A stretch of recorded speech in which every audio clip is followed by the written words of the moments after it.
भारत और चीन के बीच पिछले काफी वक्त से लद्दाख में जारी विवाद अब और भी गहरा गया है। सोमवार रात दोनों देशों की सेनाओं के बीच हिंसक झड़प हुई। इस झड़प में भारतीय सेना के अफसर और 2 जवान शहीद हो गए। ये घटना तब हुई जब सोमवार रात को गलवान घाटी के पास दोनों देशों के बीच बातचीत से सब कुछ सामान्य होने की स्थिति आगे बढ़ रही थी।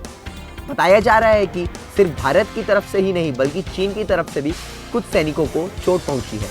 इस झड़प के दौरान किसी तरह की कोई गोली नहीं चली। इस झड़प में चीन की सेना को भी नुकसान पहुंचा है। चीन की तरफ से 5 सैनिकों की मौत हुई है।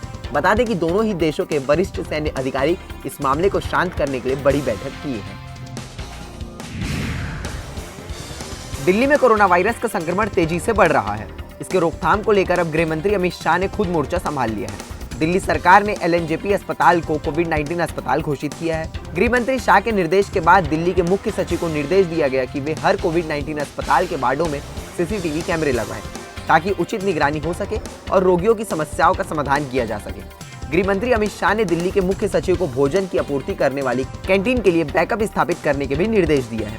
यदि किसी एक कैंटीन में कोई संक्रमण होता है तो मरीजों को बिना किसी व्यवधान के भोजन मिल पाए।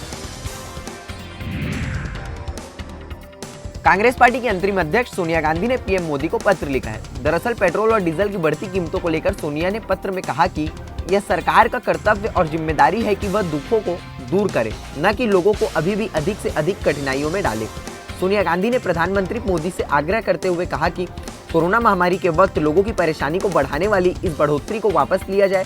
सोनिया ने आगे लिखा कि मुझे ये समझ नहीं आ रहा है कि आखिर क्यों सरकार ऐसे दामों को बढ़ाए जाने पर विचार भी कर रही है, जबकि कोरोना वायरस के प्रभाव ने लाखों लोगों की जीवन, व्यापार, नौकरी और मध्य वर्ग पर इतना असर डाला है, यहाँ तक कि किसान भी इस परेशानी का सामना कर रहे हैं। प्रधानमंत्री को लिखे पत्र में सोनिया ने यह भी कहा कि सरकार पेट्रोल और डीजल की कीमतों को बढ़ाकर 2,60,000 करोड़ रुपए का अतिरिक्त राजस्व जुटाने का प्रयास कर रही है।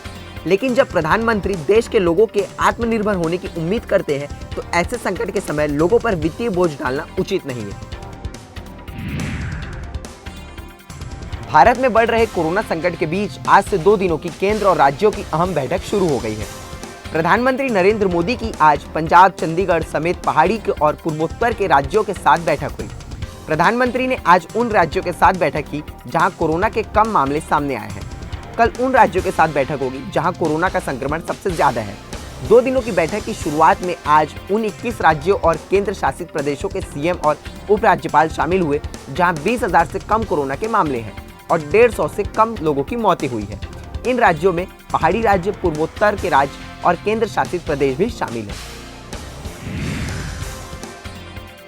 मध्य प्रदेश के राज्यपाल लालजी टंडन की अचानक तबीयत बिगड़ने से उन्हें अस्पताल में भर्ती कराया गया। उन्हें सांस की दिक्कत तथा अन्य परेशानियों की वजह से लखनऊ के मेदांता अस्पताल में भर्ती किए गए हैं। मेदांता अस्पताल द्वारा जारी किए गए बुलेटिन के मुताबिक 85 वर्षीय टंडन की हालत गंभीर लेकिन नियंत्रण में है। उन्हें क्रिटिकल केयर विशेषज्ञों की निगरानी में रखा गया है। अस्पताल प्रबंधन ने कहा कि टंडन के पेट में हुए रक्त स्त्राव के लिए उनका आपात स्थिति में ऑपरेशन किया गया। बुलेटिन के मुताबिक उनका ऑपरेशन कामयाब रहा और उन्हें विशेषज्ञों की निगरानी में आईसीयू में रखा गया।